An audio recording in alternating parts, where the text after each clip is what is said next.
Happy Friday, ladies and gentlemen, and welcome to the Kinda Funny Morning Show for January 12th. We're midway through this month, and I could not be happier. I feel good about my life right now. I feel good about you people out there. You look great. Allow me to say one thing right now. You all look great out there. My name's Nick Scarpino. Joining me again, back to the show, 2 times in 1 month. We are very lucky. Starting the year off. Welcome Geoff Ramsey from Achievement Hunter. Hey! Yay! Last time you were on, people really enjoyed that. Not the least of which was me. I really enjoyed the discussion that we had, the discourse we had. You surprised me this week. I did? You said, I'm coming back for your comedy show. I did, yeah. And I've been planning it for a while, kind of in the background. It was nice. Greg ruined it. Because Greg was like, hey, like he looked, I guess you were texting back before, he's like, oh, hey, Jeff's coming to your comedy show. And I was like, well, that's a lovely surprise. So I asked him, because when you and I were, I don't remember when, we were talking last year and you mentioned that you were doing stand-up. Yeah. Which is something that I've always been super interested in. I think we got into it a little bit last time. We did. But, and spoilers, we're going to get into it again. Yeah, I assume so. And so I'm fascinated by the process, and to find out that I know somebody who's beginning that journey, I desperately wanted to experience it and see what it's like. And also I have selfish business reasons for wanting to do it as well. Of course. But in the Venn diagram of things that you should do, it's passion and make money. Yeah. And when they overlap, that's where that little area is right where you want to be. Exactly. Yeah. Just like slightly on the make money side, but yeah, whatever. So I texted him. I was talking to him, and I said, "Hey, if Nick is ever going to do stand-up, he's going to have a big stand-up thing or whatever. Let me know. I'll drop everything. I want to come see it. I want to see what his stand-up is like. I just want to be a part of it. Visit that world for a little bit." And he was like, "Will do." And then I got the text, and he said, "Hey, Nick's doing a big thing at Cobb's Comedy Club. It's probably his biggest show yet. It's a cool deal. You should come for that." And I was like, "All right, I'm in. I'm booking my tickets. I'm going to come." And then I had the conversation. I said, "Hey, now here's a question. Should I tell him in advance that I'm going to be there? Or would it be a nice surprise, or would it throw him?" Right? Mm-hmm. Like just somebody from Texas to show up unannounced at your comedy show. You're not just somebody from Texas. Like, hey, I'm from Texas. No, I know who you are. We've hung out before. We're buddies. But I wouldn't want you to be like, I appreciate that. I wouldn't want to say like, hey, and then you're like, what the fuck are you doing here? No, that's one of the things I appreciate about you. You're very aware. Like yesterday, all day, you were like, let me know if you want me to just walk away if you need some time to yourself. And I'm like, actually, it's really helpful that people are talking to me right now, so I don't have time to get in my own head because I was the most nervous I've ever been all day yesterday. It came in waves where I have to sit down for a second and let it pass, and then I get back up and be myself again. It's so funny. I want to talk about that. I know you probably have to do your... Well, I'll do the spiel. We'll talk about that in a second. I do want to say thank you because a lot of people, and this is why I like this guy. That's why I love this gentleman right here. Oh. It's because a lot of people say, hey, I'm going to come out for something. They don't follow up. They never follow up. Every single time. I'm one of those people, by the way. Because one time he invited me on the Dungeons & Dragons show they do, and I was like, I totally want to come. And then he followed up, and I ghosted on him. But you follow up, and you actually follow through. And that's important. No, that's important. Yeah. It is. Ladies and gentlemen, the Kinda Funny Morning Show comes to you right into your earbuds and ocular cavities. 11 a.m. Pacific time. I got Kevin with that one. I just saw Kevin look over me and like, did he say ocular cavities? It's all right, I stole that from So I Married an Axe Murderer. 11 a.m. Pacific Standard Time each and every day here at twitch.tv/kindafunnygames. It's a live show. We do it live for the chat, for you people in the chat. We'll talk to you. We'll talk to the subscribers. We'll do all that jazz. But guess what? Also, we put it on YouTube because we also like doing things that we're passionate about, but then scrape off that sweet Skrilla. They like to be right in the middle there. And so if you guys aren't fortunate enough to be able to watch this as a live show, come on YouTube, subscribe to our channel, like it, and leave a comment. I love responding with little snarky remarks like, you guys don't know what you're talking about. I'm Nick. I'm better than all of this shit. Don't fucking correct me. Anyway, go over to YouTube. That also, we're on iTunes, all that jazz, yada, yada, yada. A couple fun housekeeping things. Of course, today's episode of The Kinda Funny Morning is Kevin gone. There he is. It popped up. A Kinda Funny Morning Show is brought to you by kindafunny.com/store. You can get all this fun merch, including that cool new hoodie, Kev. Pop that bad boy up, which we all have, and I'll be honest with you, I like it a lot. Now, they're only selling small right now, but we are in the midst of getting the rest of the things pre-ordered again. It's all pre-order right now, so we're trying to fill another order. Once that happens, keep checking back. We will get more sizes up for pre-order, and then they'll ship out to you. But they're really fun. And if small is the only option, maybe gastric bypass. That's true. Maybe do some bone shaving. You got a couple. Yeah, you got a couple. You could do bone shaving, gastric bypass, or you can just buy the sweatshirt for someone who is a small and give them the gift. That's true too. Or you can do they call it the reverse Gattaca, where they go in and they cut segments of your bone out. sandwich it together. That sounds Make horrible. people smaller. You know, I've actually considered getting like the bones Smaller? broken and pushed up so I can get just up to 5'10". That's all I want, 2 inches. 5'10", yeah. It's a good height. Just want to be a little taller than my wife for once in my life. Huge thanks to everyone that came out last night, by the way. We're going to be talking, our deep dive topic today will be the experience of what it's like to do my first show at a real comedy club, and it doesn't get any more real in Cobb's Comedy Club, as I discovered last night. But thanks to everyone that came out. A lot of people really made it out, and that means a lot to me. It was awesome. It made me look really big to everyone that was there. They're like, who the fuck, why the fuck are there like 50 people here to see you right now? And I'm like, because that is how Kind of Funny gets down. That is how Kind of Funny gets down. So thanks for that. A couple more comedy dates coming up for me. I'll be at Milk Bar in the Upper Haight this Sunday for the 1-year anniversary of the Late Mic. So if you guys are anywhere in the SF area, it's at 9 p.m. Show starts at 9 p.m. There will be an open mic afterward, but I'm part of the showcase prior to that. So if you guys want to come out, start the weekend right, the way God intended for you to, with booze, then let's do that. I'll be there.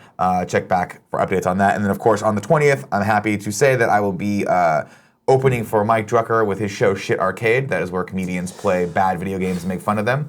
He has invited me to be a part of that, so I'm going to do a little 5-minute set so you guys can come see that. It's part of Sketchfest, which is super exciting. If you don't know Sketchfest, it's like a week of cool, fun shit happening in San Francisco under the banner of Sketchfest. Drucker was up last year for it. I saw him, and I was like, it's actually one of the things. When I saw him on stage, I was like, that was the inspiration for me thinking, like, maybe I want to do this. Maybe I want to be a stand-up.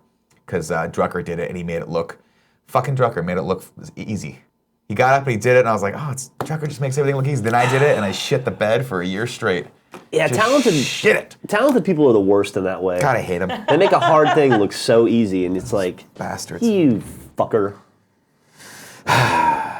Also, fun coming up next week, MCU in review. We did the Hulk. We did Iron Man. Next week, Iron Man 2. If you guys want to watch it, our review of that is going up on Tuesday at 9 a.m., so watch it prior to that. Otherwise, massive spoilers for a movie that's 10 years old will be happening.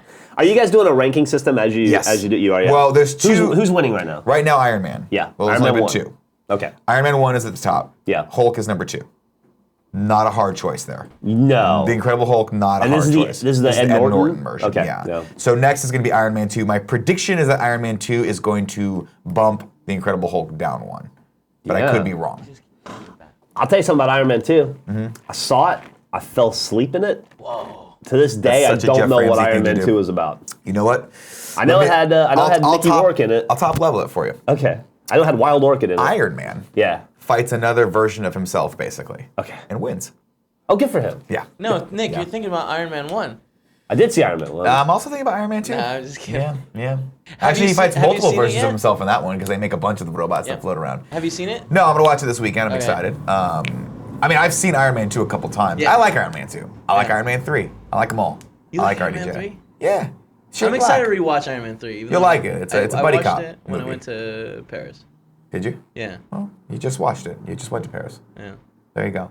Ladies and gentlemen, if you want to give a tip to us and say something, please cue those up. We read tips at the $5 or above level. Jeff is here. He'll answer any question you ask him. I will. Including if he doesn't know the answer to it. He will just answer it. I don't know that I've known the answer to any question ever. Who cares?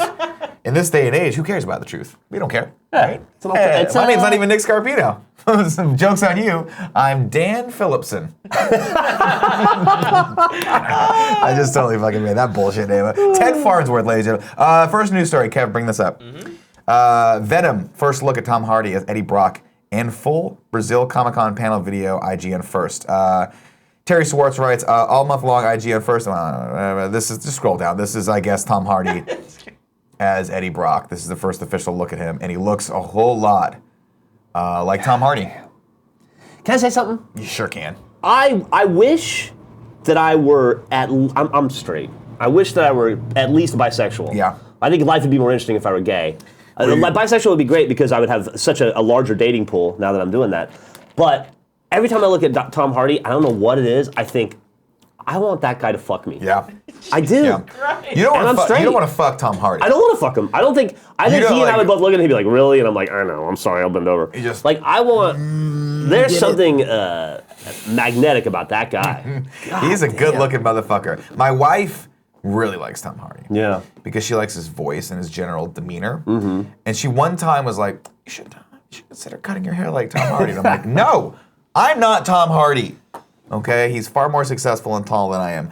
This story reads, with the upcoming Venom, Sony is branching out from the studio's, Universal Marvel characters with a darker take on the iconic Marvel anti-hero. Details in the movie have been kept top secret with a close set and only a few behind-the-scenes images. That's why IGN is thrilled to offer the exclusive first official still from the movie, which shows Tom Hardy as the main character, Eddie Brock, in the upcoming film. Check out the photo below and click through to get a closer look at the full-sized image. Here's what I love about the story. I love Terry, by the way, and I love theegan.com. I would consider working there one day, but I don't know if they'll hire me. This could have been a picture from any Tom Hardy movie. Yeah. And you could have been like, this, I mean, like, if you showed me this picture and said, Nick, what is this from? I would be like, Inception? I don't know. You know? Like, I know it's not Dunkirk because he didn't get out of the fucking plane the entire time till the very end. So are you saying, what are we supposed to glean from this exclusive We're gleaning photo? nothing from this other than page clicks is what we're getting from this. So he appears literate. I mean, maybe we don't know. Maybe he's blind. Maybe he's reading. Maybe that's Braille. He could be Who like, the fuck knows? what does this say? I don't. Excuse me. I never learned to read. I'm Eddie Brock, even though I think I work for a newspaper. If I remember I think was he a photographer? Who the fuck? He's a knows? football player, I thought. Was he? I don't remember. Yeah, you're right. I can't remember. Well, maybe he is illiterate then. Maybe he got so many knocks in the head and he just can't remember the letter fucking A. What is this one? What does it start with? The alphabet. God, they cannot be gulled. Are you excited? Are you excited at all for Venom in any way, shape, or form? I guess. All right. Me too. I gotta be honest with you, man. I grew up. I have a storage unit in Austin with 10,000 comic books in it. Sure you do. I bought my first comic book. That so makes sense for you. Does it? Yes. I imagine you have multiple storage units with multiple things in them. I don't know why. I don't know why I did that. I like to imagine that you're like Nicolas Cage from the end of Lords of War, where he walks into his like. It's a great movie, by the way. He walks into his Lord of War. I think it was Lord of War. He walks into the bin and he's got the multiple passports, weapons, all sorts of things in there, but just for fun. I actually have the Ark of the Covenant. Do you? Yeah, I don't like to talk about it. Fantastic. Let's open that up in front of Kevin, see what happens. But yeah, I have like 10,000 comic books. I bought my first comic book when I was 6. It was an Incredible Hulk, and he was fighting the leader. I'll never forget it as long as I live. And then I bought comic books every day of my life until I was probably 30. Yeah. I still, even though I don't read comics very much anymore, I still consider myself like steeped in that world. Mm-hmm. I'll be honest with you, all the comic book movies run together to me now. It's just like. Yeah. It's like a stew of my childhood being revisited over and over again, and it was amazing to eat from that stew over and over again. And now it's just like now you don't want it anymore. It's not that I don't want it. It's just like it's just all the same. My mom I'm used as to excited about Venom as I am about any other comic book movie. Back in the day, I'll see it. My mom used to make this giant like pot of this thing she called Jumbot, which is like this weird. I don't know why she got this recipe. I don't know why she got this recipe. It is like a Creole stew that's like spicy with potatoes and stuff in it. But my mom, who loves to cook but doesn't like to waste, would make a fucking pot this big, I shit you not, this big. Enough for probably half a platoon in an army. Yeah. And then she would freeze it, and I'd have to eat that thing. It was really good, and I loved it. Sure. And I would have to eat it. But on day 16. All the time. Yeah. Oh my God. And then by the time like the third month came around and she was like, it was like every Tuesday, I was like, don't fucking say that word again. She's like, it's Jumbot night. And I'm like, I'm done with you. Yeah. I'm done with this. I'm going to Taco Bell. That's kind of how I'm starting to feel with a lot of not the main Marvel canon. And honestly, I'm actually really intrigued with DC because it's like a train wreck over and over again in slow motion, and who doesn't like that? But some of these ancillary movies, some of these side movies like Venom, sorry. Not doing it for you? We'll see. Do we even know what universe that's in? Is Who the this fuck Marvel knows? Cinematic Universe? It's Sony? Because if it isn't, fuck off, Sony. Stop. I can't remember what's canon and what's not canon. Yeah. Isn't? We'll see. People in the channel let us know. Let us know if this Venom movie is canon for the Homecoming world. I think it would. I think they were saying Let it's us know. not, which it would be really interesting if it's just a one-off, like, hey, here's a Venom story. Yeah. All right. Well, we'll see. Cav, bring this next story up, please. I just like saying this director's name. Gore Verbinski pulls off of Gambit movie. This is exclusive over at Deadline.com. Gore Verbinski, who has come aboard to direct the long-in-the-works X-Men spinoff Gambit, is pulling off of the 20th century. He's pulling off of it. Yeah, it's a Do you weird pull off statement. of something? Pull out. Pull out of man. it. You pull out of it. But I think they don't want. Oh, pulled out. probably. That's probably what they're like. Don't put pull out because people will think it's a sexual term, and then they'll be like, "Hey, that's not cool," and then they'll have to fucking, and then Deadline will go away because they fucking said something bad. Gore Verbinski rolled over, pulled up his shorts, and went to the bathroom on the Gambit movie. Just took a shit on the Gambit movie. It's pulling off of, I'm going to fix that for you. It's pulling out of the 20th Century Fox movie. This was an amicable split, we hear, owing to scheduling issues with several other projects on the director's plate. Channing Tatum remains aboard as the lead role. Again, another one of these moments where, for 20th Century Fox, it's very weird because they're in a weird place where they just sold all the rights. Yeah. They've got these movies in development. You have to think on some level, some Disney execs just got take a name of Gambit, take a name of the Kitty Pryde movie that we reported on last week, and they're just like, Gah, gah. Yeah. It's kind of Lee Harvey Oswald, those motherfuckers, you know? Oh, Lord. I mean, I love Channing Tatum. I'm actually a big fan of Gore Verbinski, too. Yeah. I would watch this movie. Do I expect it to be good?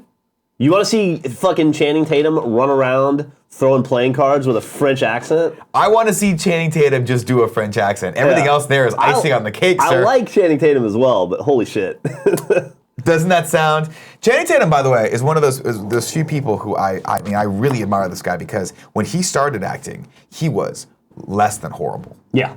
When he did that movie with his then, I don't think he was dating her then, but now she's his wife, where he was a dancer, but he also was a janitor. What is it called? Step Up? Step Up. I saw it recently. Jenna Dewan. Yes. Yeah. I love them. They're a great couple, but he was That seems like true love. absolutely.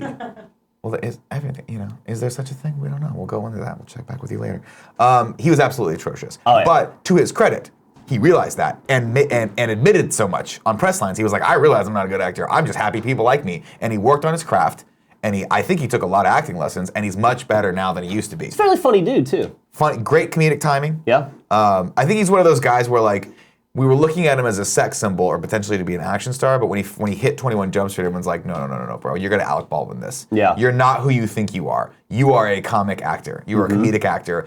Just go full tilt into that, and we've really enjoyed that. And when he showed up in fucking This Is It, This Is the End, Yeah. where he was the gimp, Oh my God, that was so good. I was like, Channing Tatum, you fucking won me. You won me. So I'll give you this, Channing Tatum. I'll give you Gambit, Remy LeBou, or whatever the character's real name is. LeBeau, yeah. Oh, Mon cher. Mon cher. Can I say, that's the internet. I fucking hate Gambit. I just made a Lee Harvey Oswald did, joke. you did. It doesn't get any worse. I don't know why, for the first time in my professional career, I thought, can I swear? Yeah, I don't know man. why, it took me 15 years. Hey, Kevin's got the button. He'll bleep you out. We're live. I hate Gambit. What? I think There's Gambit's no the button? dumbest character. Gambit's the most like Wolverine's popularity is waning. We need a new thing. We designed this in a lab. What a kid's like kind of character. Like a focus. Like Gambit to me is like a focus grouped character. Yeah, he definitely is. Well, he's got the cool suit, but a trench coat over it. Why? No reason. He's got the spiky hair. He's got an accent. He's from the Thieves Guild. I liked him Thieves in or whatever. Yeah, he was Thieves Guild. He was the Den of Thieves. No, Thieves Guild. You're right. Yeah. I liked him in the '93 cartoon though, because if you remember, I didn't realize this until I was way older. But the cartoon was just a soap opera, and it was this weird love triangle between. There was Wolverine and Cyclops vying for Jean Grey. Yeah. And then Gambit was all up on Rogue in the cartoon, right? And she was like, I can't have you because I can't touch you. And he was always like, Mon chéri, I'm willing to take that chance. Yeah. I'm willing to wet my chicory stick in that sweet, sweet honey pudding. And I don't know how they wrote the words. You nailed it. That's a direct quote. But I remember thinking like, dude, and the way they drew all the characters were like just jacked. Just jacked and voluptuous on both sides of the line. Just as the real world, Yeah, I know. I'm like, if I saw... Like if you and I popped our shirts off right now. Yeah, we'd look exactly like that. In fact, if you want to see me with my shirt off, go to my Instagram. Follow me on Instagram, because now I have to post a lot of those, and it's my nightmare. It was literally... I was nervous. I didn't do myself any favors yesterday. I had a great day. 2 actual bucket list things that I wanted to do. 1, perform at a real comedy club, do a real set at a real comedy club, and that's what I did last night. And again, not to beat you guys over the head with that, but we're going to talk about that in a second. 2, I have never had the balls to take my shirt off on camera or post a picture of myself shirtless until yesterday. And I looked over, Don't clap. It's disgusting. No, I'm proud of you. It's gross, but thank you. You're not joking. Like you've I'm never. not. Like we've had things where like you it'd can be find really pictures funny. of us where like people are like, hey, let's take our shirts off, and everyone takes their shirt off, and then I'm the fucking fat kid in the pool who's swimming around with my shirt. I'm just like, I don't want to do it. It's stupid. It is fucking dumb. So that's why I'm just gonna destroy this in my brain right now. This is dumb. This is a dumb phobia. This is a stupid thing to be scared of. Nobody out there is expecting me to magically take my shirt off and be Chris Hemsworth. So why am I putting that unreal expectation on myself? Long story short, thank you, Kev. Thank you. That just put it right back on my shoulders. Long story short, I didn't do myself any favors yesterday by doing those two fucking things that terrify me at the same time. And I can't remember where I was going with that, so let's just go into the next news story. It was bucket list day. Bucket list day. Thursday. Bucket list day. Yeah. more stories? I'm sorry, Kev. We have one more story in the middle that I skipped. Sorry, this is give me great one. news. This I'm actually excited about. Ryan Reynolds, if you don't follow him on Twitter, has tweeted out this picture as soon as it's up. There it saw is. that, yeah. May 18th. Yeah. Maximum effort. With that fucking badass katana blade. What does it say on it? Arthur? I don't know why. Is that something that you know? You're a lexicon. You have a lexicon. I don't know. I don't get it. No. B. Arthur. B. Arthur. That's kind of funny. There you go.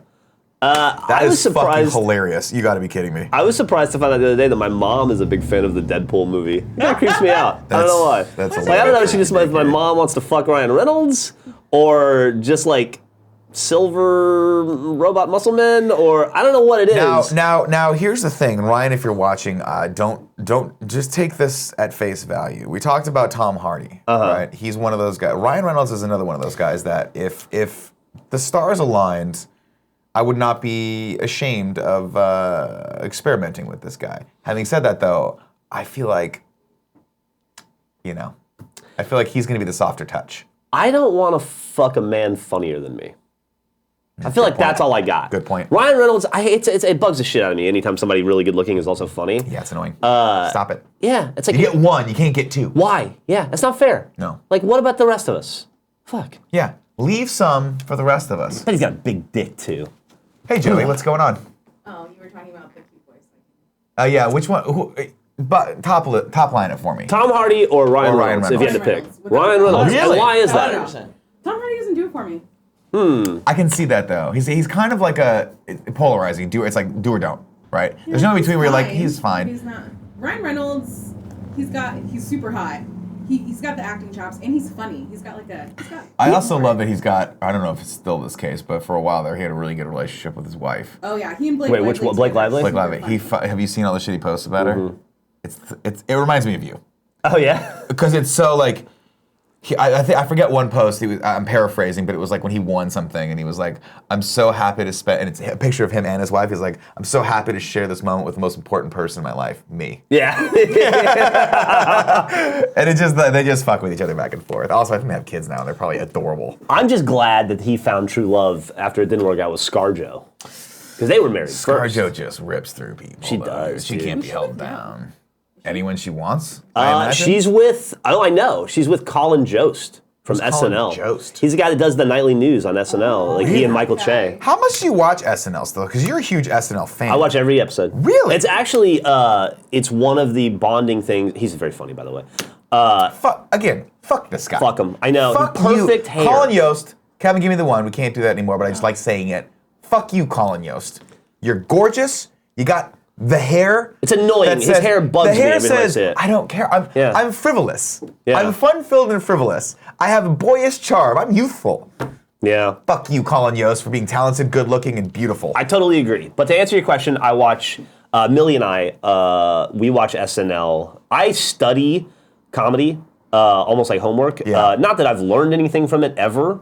I'm just hoping like through osmosis, so like I'll accidentally develop some sort of comedic timing. But have developed very good comedic timing over the years. It's one of the bonding moments that Millie and I have, where every Sunday morning we will get up and we will watch like first thing in the if she's with me, tape it? we tape it, and or we watch it on Hulu, and we will sit down and we'll watch SNL and we'll talk about like what's funny and what's not funny and why that worked, why that didn't work. And she doesn't realize she's doing it, but she's studying it too, which I think is great for her. And I love to have those conversations with her where she's like, "Oh my God, Melissa McCarthy was hilarious in that set and in that scene," and we're like, "Well, what was funny about it?" And then we'll go do like a deep dive on it. It's like it is one of the like it's one of the things I look forward to in my life every week, is like getting to have that hour and a half with Millie where we just we fast forward through the music to get to the nightly news, and yeah. Do you ever feel like on some level, like maybe this is subconscious or maybe it's conscious, that you're training her to be like a superstar? Mm-hmm. I mean, yeah, I'm doing that on purpose. Okay, she's my retirement plan. Yeah. Remember when Daddy was good to you? Yeah. Cheddar. Like, give me some of that cheddar. I'm gonna be like, yeah, you're really funny in that movie or show or podcast, whatever you did. I'm like, that's an 80% me. Yeah, you're welcome. I tell her all the time, like she'll make a face at me or whatever, and it'll be like me, or she'll sarcastic me back to me, and I'm like, first off, I fucking do that better than you, so watch it. Yeah. But second, you're welcome. You're welcome. Yeah. You didn't, just so you know, I say this all the time, like, yeah, that little face you made right there, you didn't come up with that. That was me. You're a thief. That's fine. Genetically, you're allowed to have it, but, credit where credit's due. Right. Don't ever forget. See, and she'll never know that you stole it from probably your parents. No, she'll never know that. She'll never figure that one out. She'll think you're the innovator, you're the originator of all great ideas, all things perfect. That's nice. I watched Molly's Game.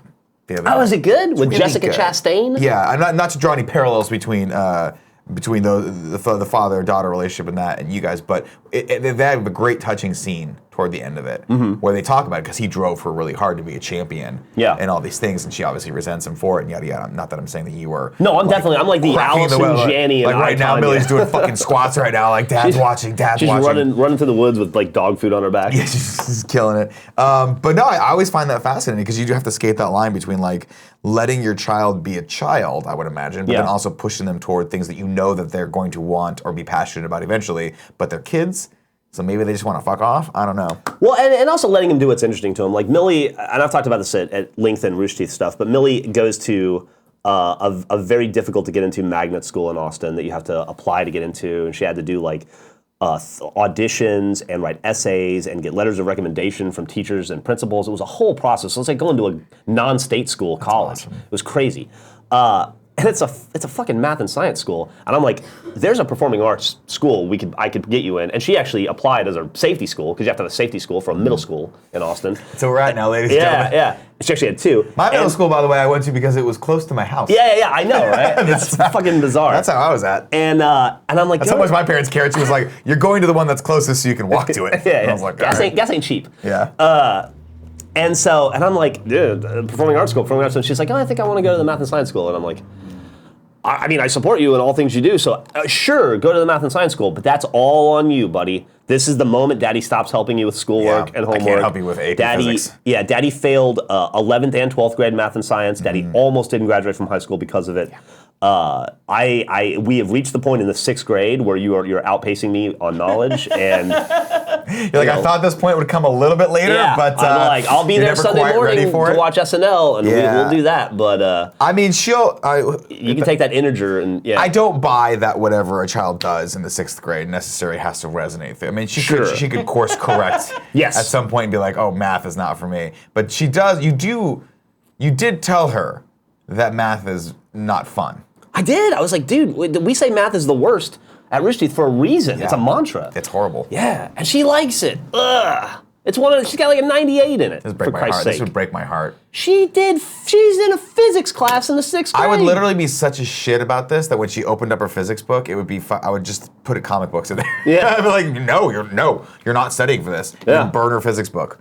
And when we do homework, she's like, oh, I need to learn all the countries in the Middle East. I'm like, on it. Let's get the cards out. Let's learn. I'm into social studies and geography and history. That shit, we can do that. And then she goes, well, she's reading Ender's Game for school right now. And I'm like, I'm all about it. It's amazing. I wish I'd read it in the 6th grade. And we did have a talk about the subtle racism in it. Sure. But then she's like, I'm having trouble. I'm having trouble like determining the diameter of the pie of the whatever the fuck this is, and I'm like, well, let's go to YouTube. Yeah. I don't know. That's when you want to be like. That's when you want to be really good friends with like Neil deGrasse Tyson, so you can just call him up and be like, can you, hey, like you just have a casual. Hey man, how you doing? You want to get some coffee sometime? Yeah. Yeah, no, it's just, it's crazy, man. I was just wondering if you could, listen, man, do you know you ever had to, like, get the diameter of pie? Yeah, you ever heard about these fractions? Yeah. Crazy, man. I was just having this crazy conversation about fractions with my buddy Nick the other day. Hey, the alligator eats the big number or the little... He's like, Geoff, I'm not doing your daughter's homework for you.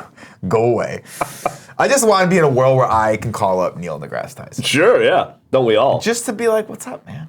That's another one. Like, smart dude, engaging dude, interesting to watch. Cosmos Reboot was awesome. And when I see him, he actually has a radio show on Sirius that I listen to sometimes. It's super interesting. And then you see the photos of him like in college when he was like a bodybuilder, and you're like, "Fuck you, man." He has be more Stephen Hawking. He's got the presentation and the comedic timing of a stand-up. He does. But he's so smart, and that's what I love about where we're at as a society and with media right now is that you can be a guy who's really into space and be really famous. Yeah. Because you're good at presenting that in a way that is entertaining and consumable to complete fucking turd knockers like me. Yeah. Like, I don't understand what a quasar is, but when he talks about it, I'm like, I want to go to that. Yeah. I want to go to the quasar. I'm gonna buy that book he recommended so Yeah. it can sit on my shelf. Yeah, I'm never gonna read it. No, I started listening to what's this podcast called?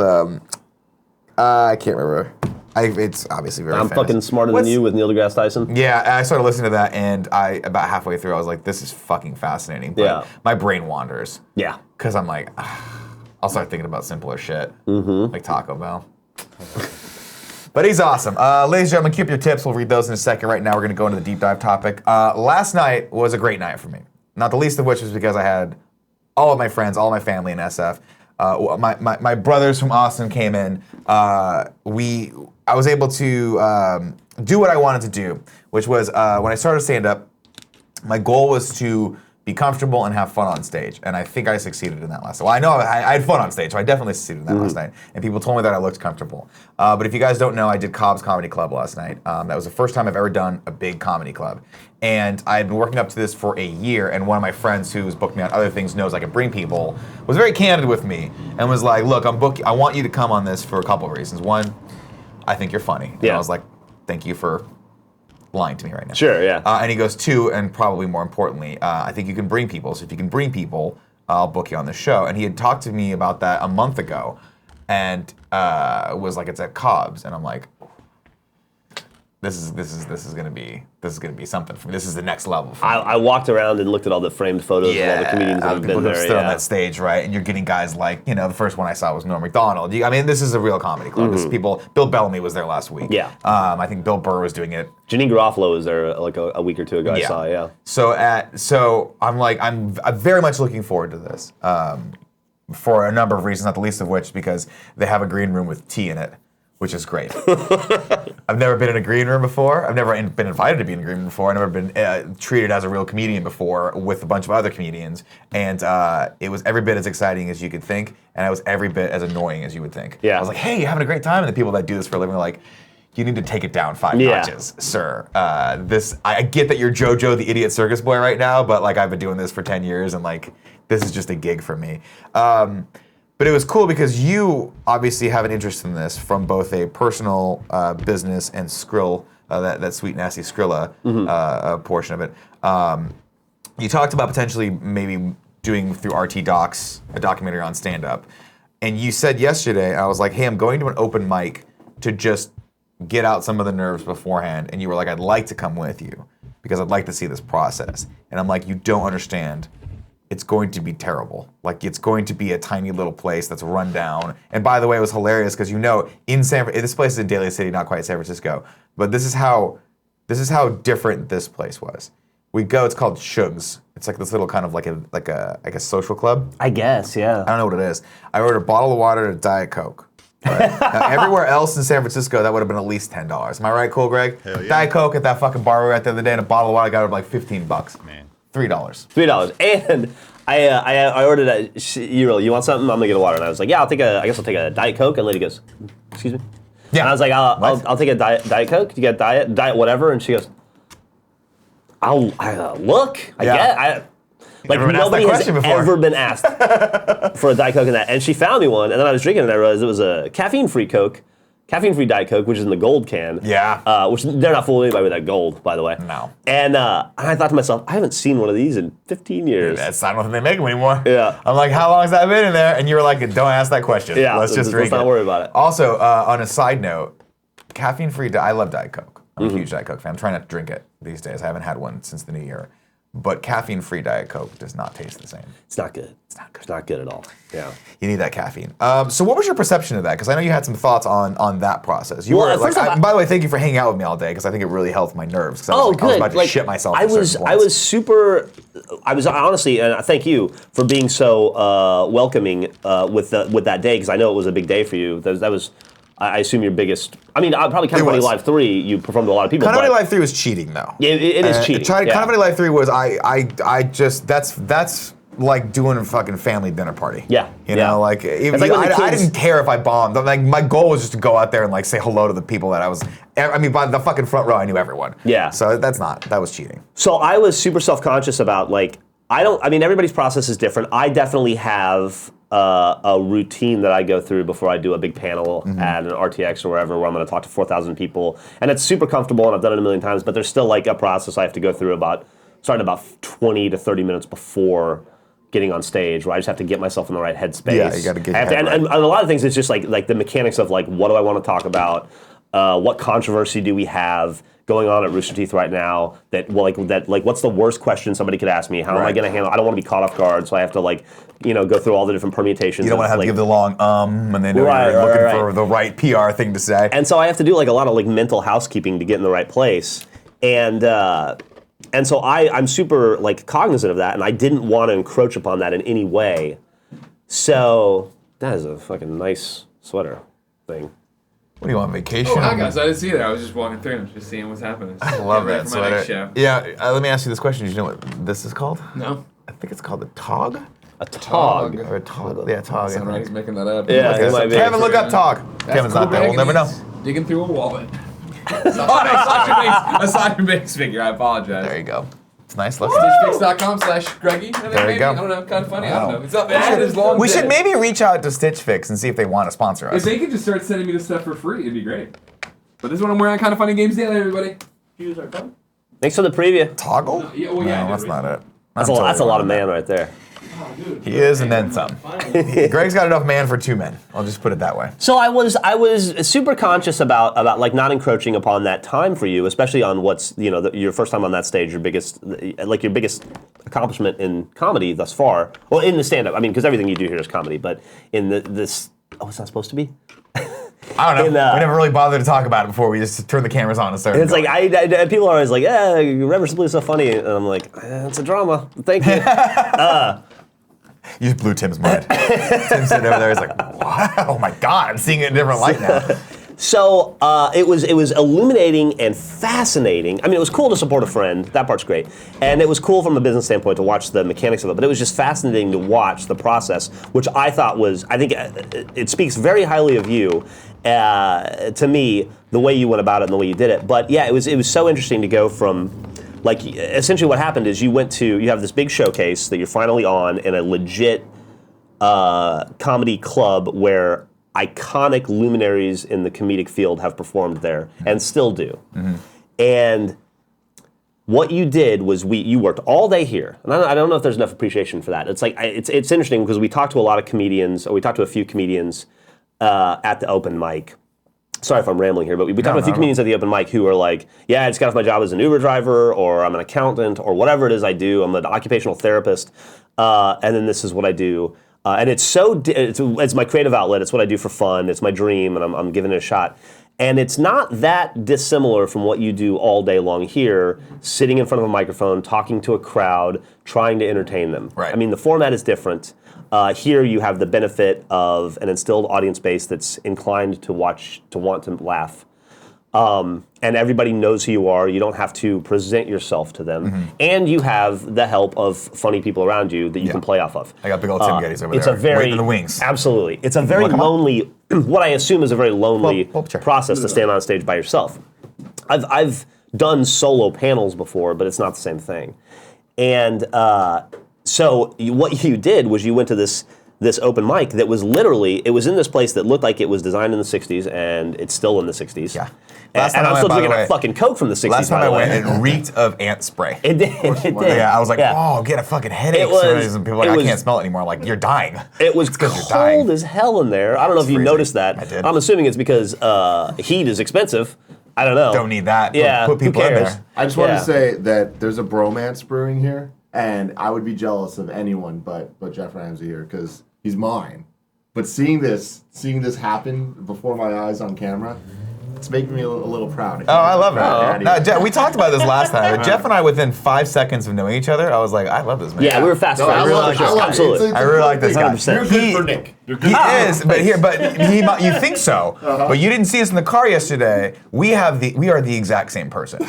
We are old men who do not want to leave our house after sundown. It's true. Sun goes down. I want to be on my couch, bro. We bonded over our curmudgeonly ways. We are curmudgeons. And so you go to this open mic where the only people in the open mic are Tony, the guy that's running the open mic, Right. the bartender, who was a lovely lady, but is not steeped in the world of comedy or anything. Couldn't give a fuck. And then like 7 other comedians and me, and the point I was making earlier was that you do this all day long, and so this is like, it's kind of exhausting, you know? I mean, the job in itself is exhausting, but then to go up and to do it presented in another way in front of all these people, it's crazy, and I have a lot of respect for that. But you have to perform in front of these people, 7 or 8, and they're all kind of in the same boat. It's either they're like wish fulfillment, it's the first time, they're scared as hell, or their second or the third time, and they're like chasing that high, and they're trying to figure it out and if they're funny and if they can do it. And or people that are trying to get ready for the next thing. Right. And like the girl, you were the second person to go on, and the girl before you, skinny girl, big pussy, I don't remember her name. Yeah, shit. She had a joke about that. It was half of her was set. her joke. It was half of her We set. I didn't see her. I didn't see her. under the part at all. That was her. Her name was Allison Hooker. She was has very a joke funny. about a gynecological joke. That's hilarious. She was very funny, and then like she literally was like, "Thank you," boom, and was out the door, headed to. And she wasn't being rude. She was out the door to the next thing. Her show started at like 7:30 or something. It was interesting because it's such a welcome environment, but at the same time, you're performing against people that all want to do what you're doing and all want to be funnier and better than you, in a sense. And so that whole like dichotomy was so weird and interesting. And then we finish, and you're looking at this. I don't know if you do this, but the entire time you're like this because it's supposed to start at 6. You need to leave at 6:30 because we have to race across town to get to the gig, right? And and like it doesn't start till 6:30. Yeah, Tony comes in super late. This, by the way, this is a brand new mic because Brainwash closed. We are trying to figure out what that is. 6:30 rolls around. I'm like, yeah, and I know that if I've got the nerves in me, I want to get them out now. I don't want to get them out because they're going to just refill, but let's empty the tank right now so that let them refill slowly over the night. I just need to hear, there's this weird thing that I do though where I'm like, I just need to hear my voice come out of a mic. Yeah. Before I go into the real thing. It's interesting. Because as I'm talking to you right now, my timing's different, right? My delivery is different. Obviously, this is a different venue and a different style of what we're doing. But when I get up there, I need to feel that I need to switch my brain over to this is my audience right now, and they're looking at me, and they're hearing me, and I need to hear myself, and I need to have that confidence, and I need to I just need to do my opener. Yeah. And then once I do my opener and I get that like, oh, okay, we're gonna relax into this, and you're mine now. It's sort of that like a Rorschach mentality where it's like I'm not in here with you, you're here with me. Yeah. You know, like I like that. And that's something that I've been trying to do, and you can cultivate that very easily when there's 6 people there. Because I'm like, that's not intimidating at all. You're just 6 people. And I'm gonna talk to you. You prepared me. You're like, I'm gonna bomb. It's not gonna be funny. I'm not gonna be funny. You're gonna be like, well, holy shit. And you were funny, but it was so interesting. It was funny, and it was like, oh, Nick's funny, and that was funny, and the people before you were funny, and the lady that went on, we stayed for like 2 seconds because you had to go pee, and I watched the next lady. I pee all the time. Yeah, and we talked about that too. Like you get older, you piss constantly. You just piss constantly. And I'm peeing right now. And yeah. No. And then we like get in the car, and you're like, and I was trying not to influence you in any way, provide feedback or anything, because because you were working through stuff, and I didn't want to get in the way of that. But you were like, yeah, I didn't like the way, I thought this fell flat, I didn't like the way I delivered this joke, I think I should punch this up, I think I'm gonna cut this, and I'm like, I don't know if I'd cut that, I thought it was okay. And you're like, you go through this process in your head, and I'm watching you reform what you just did, and then you went on stage, and you were an entirely different person than you were at that first comedy club. And I think a lot of that speaks to the room you were in. You rose to the occasion. It was a much different environment. And it was really cool. And I guess a lot of people, I feel very fortunate to have had this experience, and I guess a lot of people won't get that. And that's part of why I would love to be able to do a documentary about this sometime, is I watched you change your act in the 15-minute car ride.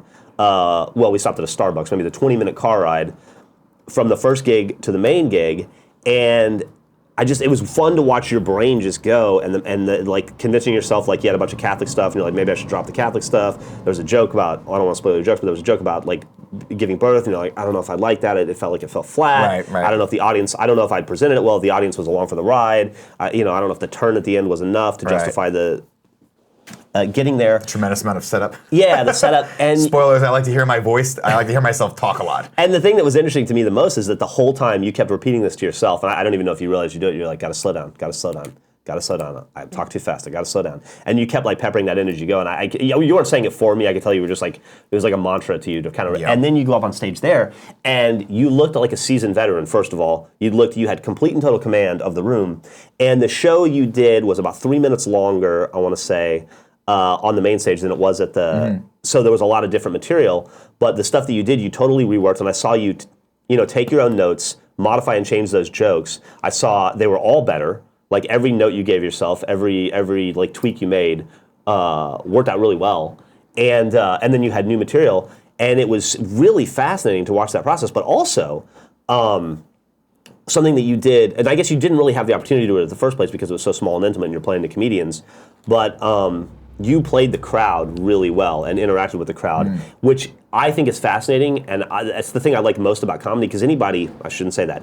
It's one thing, it's one thing to write a joke that's funny and then to prepare it and repeat it and go through that process to get it down. You get the delivery down, you get the timing down, and then to deliver that joke that you've been working on for a month or 2 months or 6 months or a year. It's an entirely different thing to walk into a crowd of strangers and go, I'm gonna make fun of you. I'm gonna insert you into this joke, and then I'm gonna go around and I'm gonna do like 3 minutes of joke. Then I'm gonna do a callback to you again, and then I'm gonna do a callback to you again, and to have the wherewithal to do that. And that is the thing that I was the most impressed with, and that I thought you did the best at, was because I find that is like in the moment creativity. That is being funny on the fly. Yeah, that is where I think that is the goal for me. Like I love that feeling, and I was able to get it last night. And I think it's the hardest thing to achieve when you're on stage, is just to have that feeling when you feel like you're not driving the car anymore.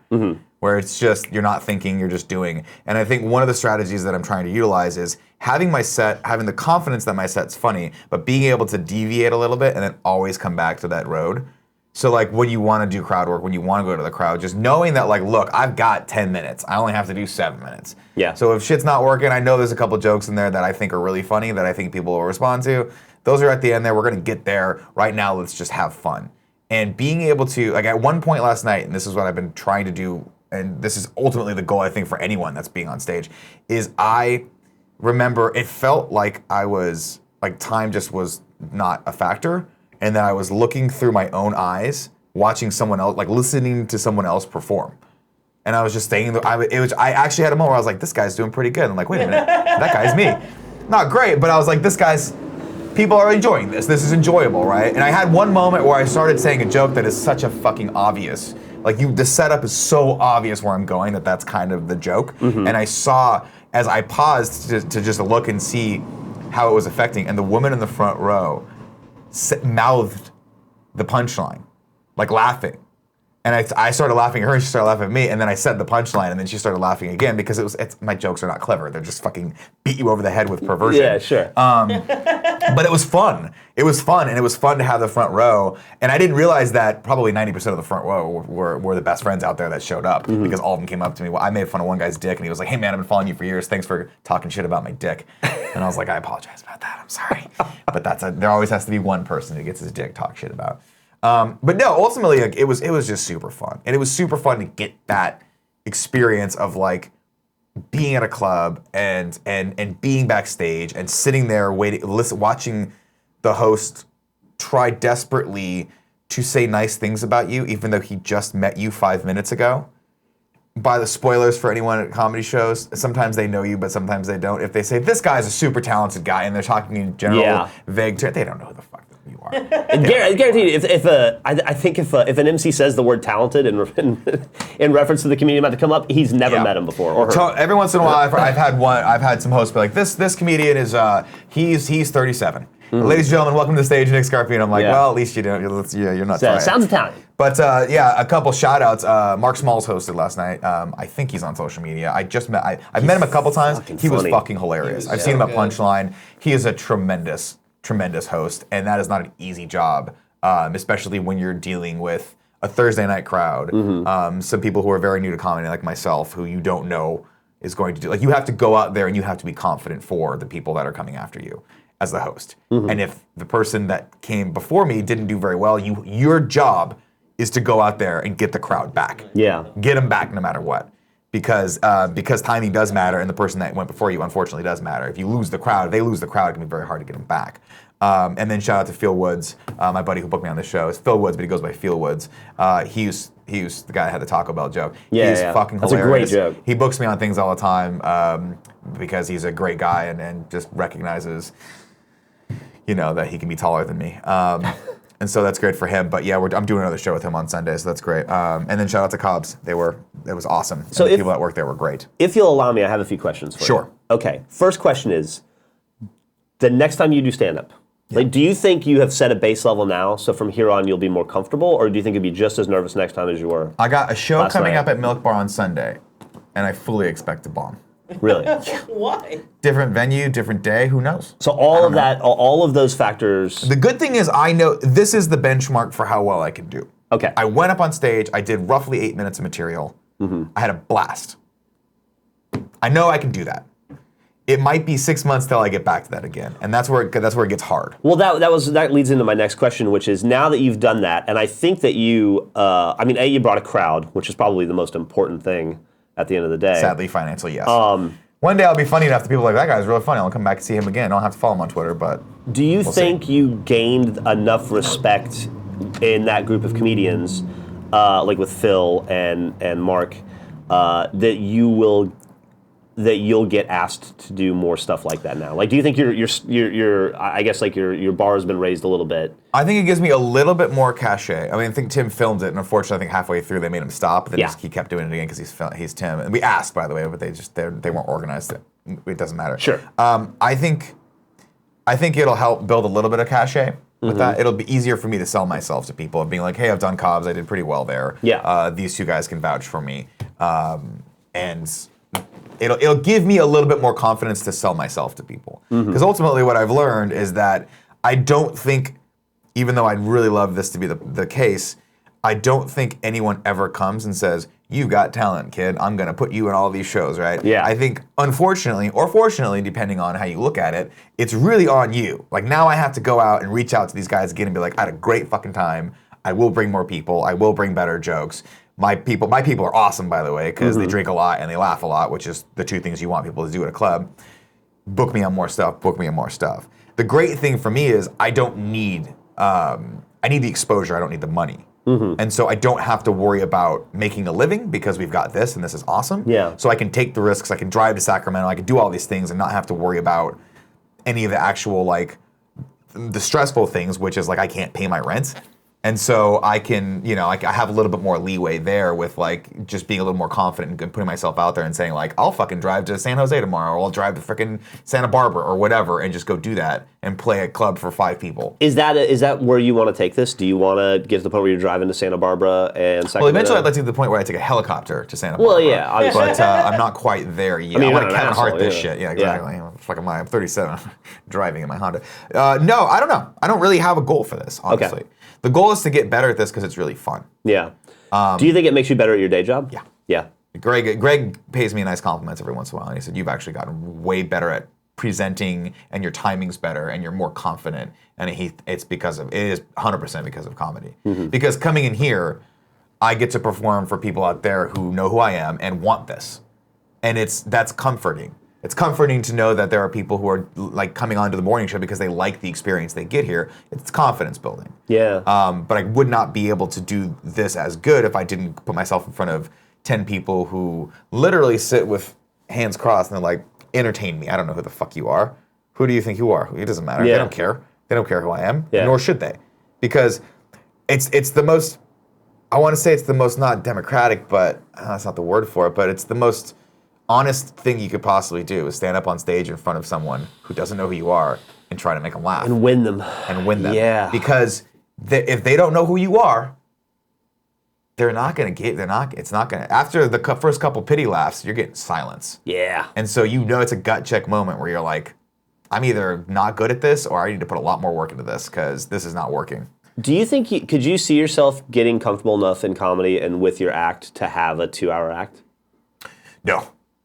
It's crazy. I have worked for the last year to get 8 solid minutes. Yeah. 1 year, 8 minutes. Now I assume when you're a professional, that gets a little bit easier, or you build tools to motivate to generate more material. But I look at guys like Bill Burr or any of the people that have Netflix specials, or Joe Rogan, or like George Lopez or Dave Chappelle, and I'm like, how the fuck? Well, Dave Chappelle's different because I don't even know if he has a set. I think he just goes up there more often than not. Yeah, and just half of it is just rare- crowd work and fun. Yeah. But like you look at like George Lopez, I think had one of the best specials last year, and he did an hour, and it was an hour of fucking killing. It was killer joke after killer joke, and I don't know if he has outside writers. But even if he does, he still has to memorize that material and be able to deliver it.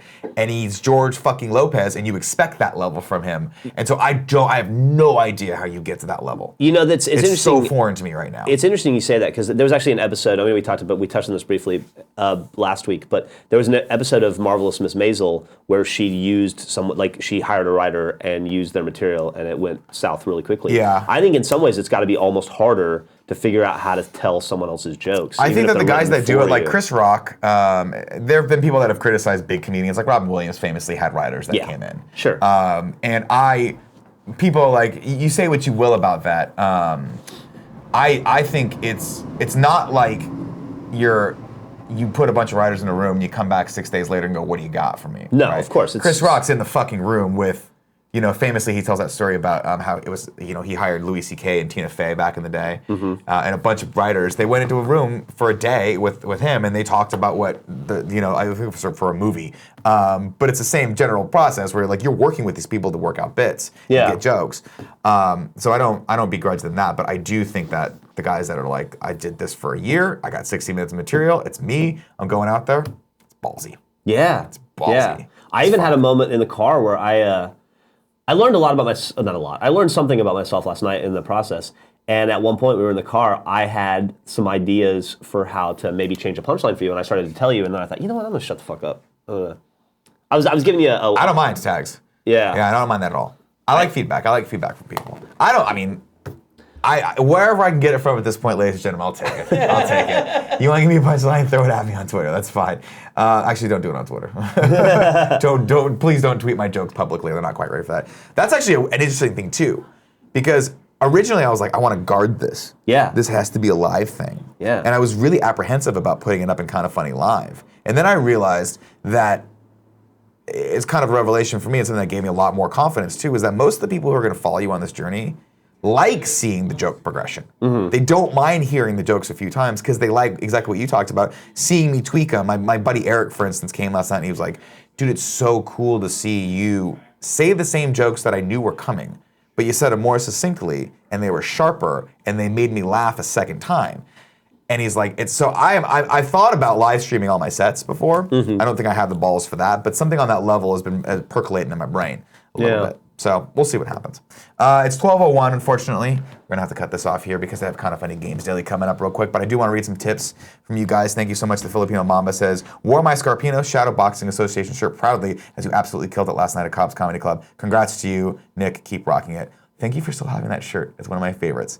Mr. Pixel says, hello, 2 men and a Kevin. Fit the Gamer and I will be coming to SF from the great state of Minnesota from the 2nd to the 5th. Nick would love to come to one of your comedy shows if you're having one. 2nd to the 5th of February. I don't have anything planned yet, but I'll probably do a mic someplace. So if you guys want, you can come by, hang out, grab a beer, and watch me bomb in a mic. Kevin the Killer, just follow me on Twitter. Kevin the Killer says, Nick, you did awesome last night at Cobb's. I was dying of laughter when you were up. Can't wait to see you do stand-up live again. Also, I was the guy with the black Kind of Funny shirt. Oh, the Golden Gate shirt. Right on.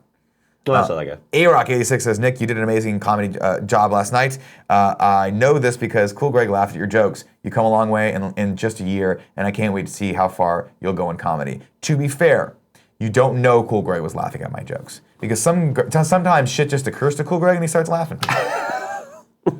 Bless And he said two things today that I'm going to tweet out.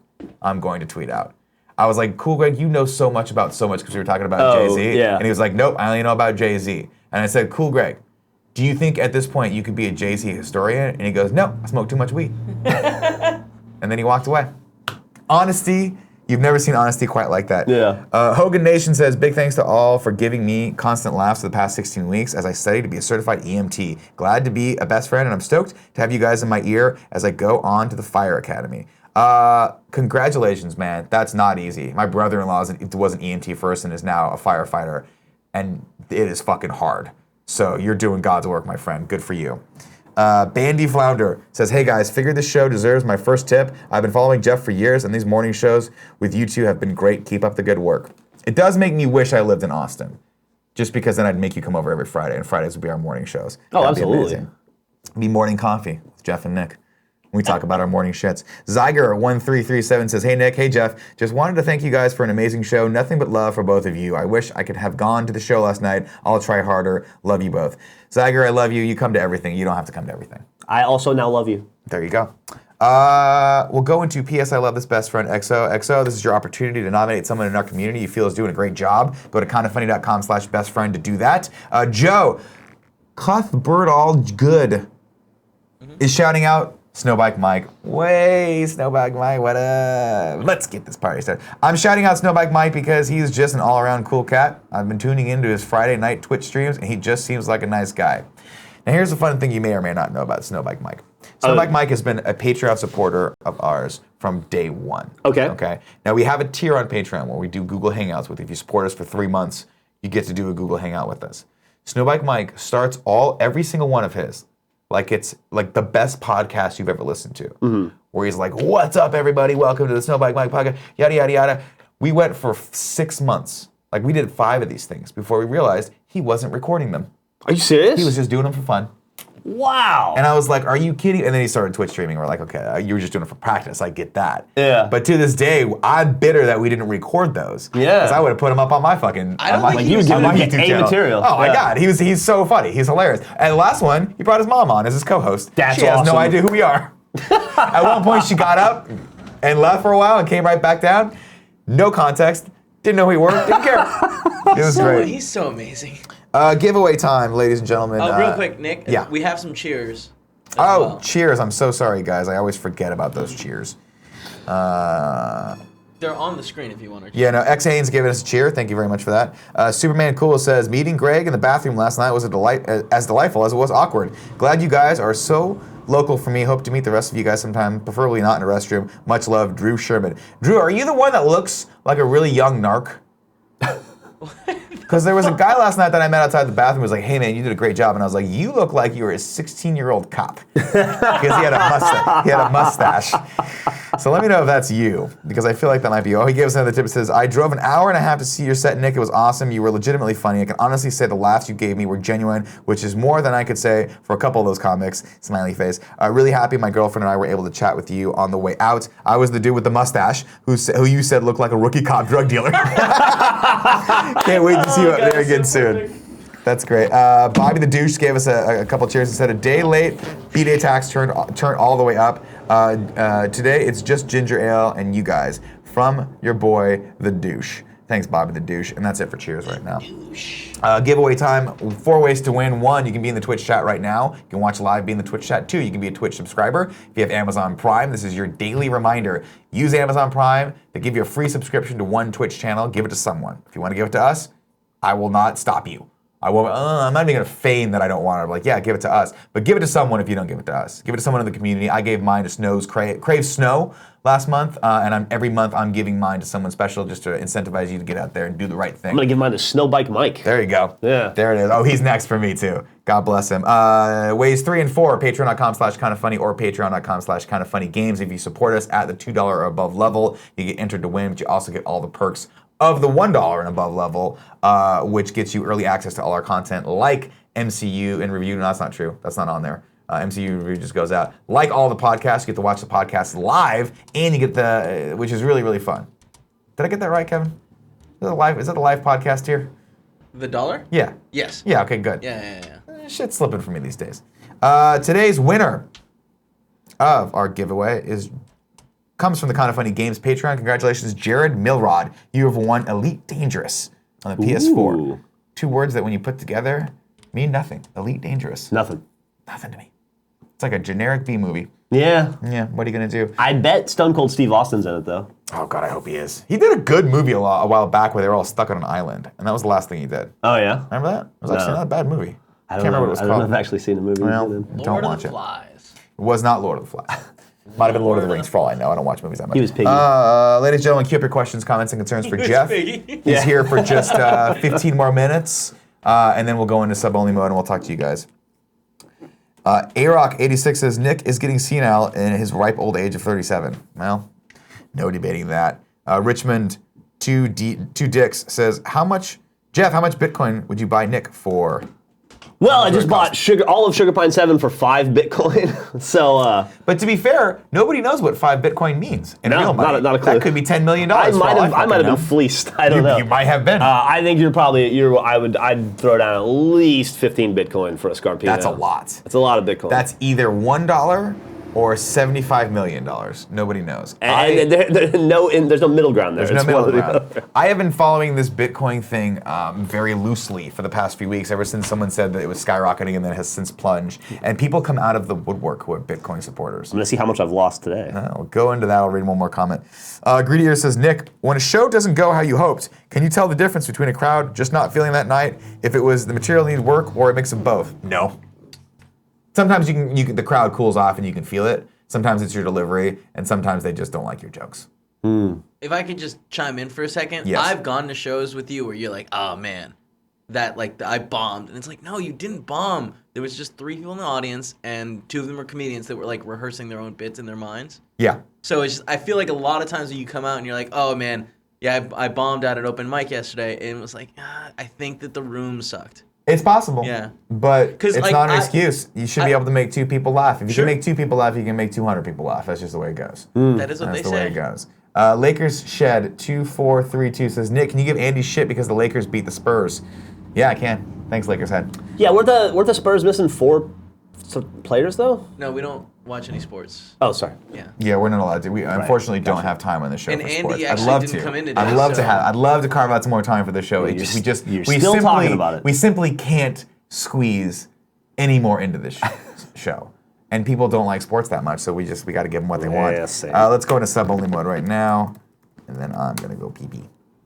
The room is now in sub-only mode. Lucifer's Load says, Nick, have you seen the newest Dave Chappelle Netflix special? It's great.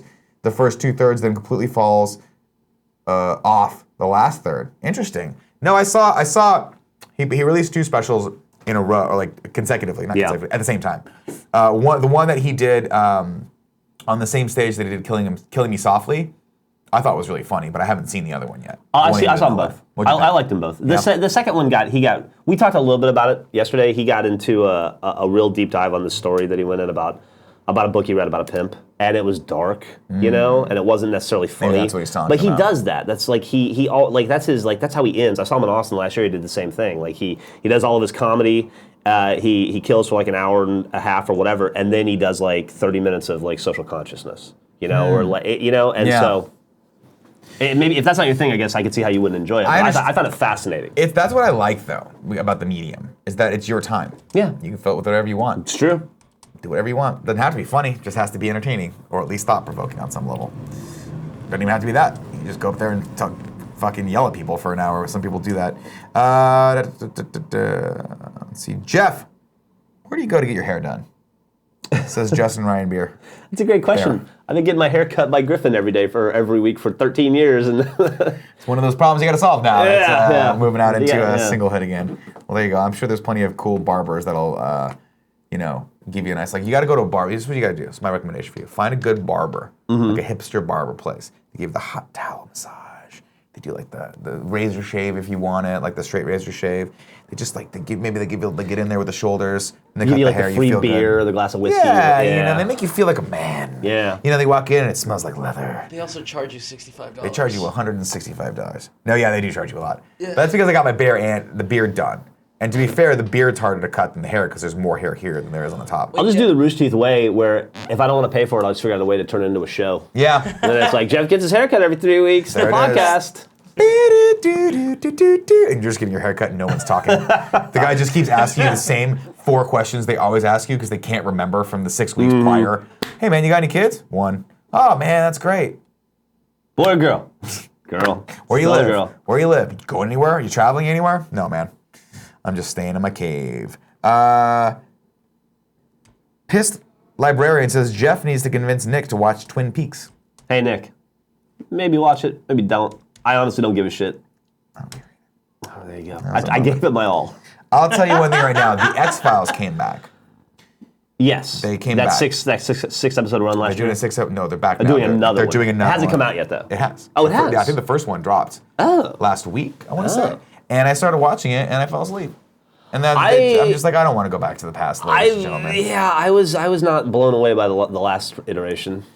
There was one episode I really dug, and I only watched 3 of the 6 or whatever. Yeah, it didn't grab me. I'm good. Gillian Anderson is still doing some really good work, though. Oh, if you haven't seen The Fall, I'm wrapping it up. Yeah, if you haven't seen The Fall, it's fucking phenomenal. Fantastic. I'll take one more, and then we'll go. Lakers Head 2432 says my barber talks to me about murders in Guatemala.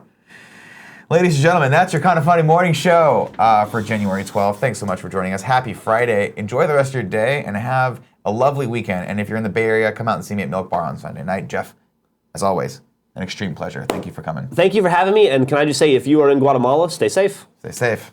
Kevin, cut the feed.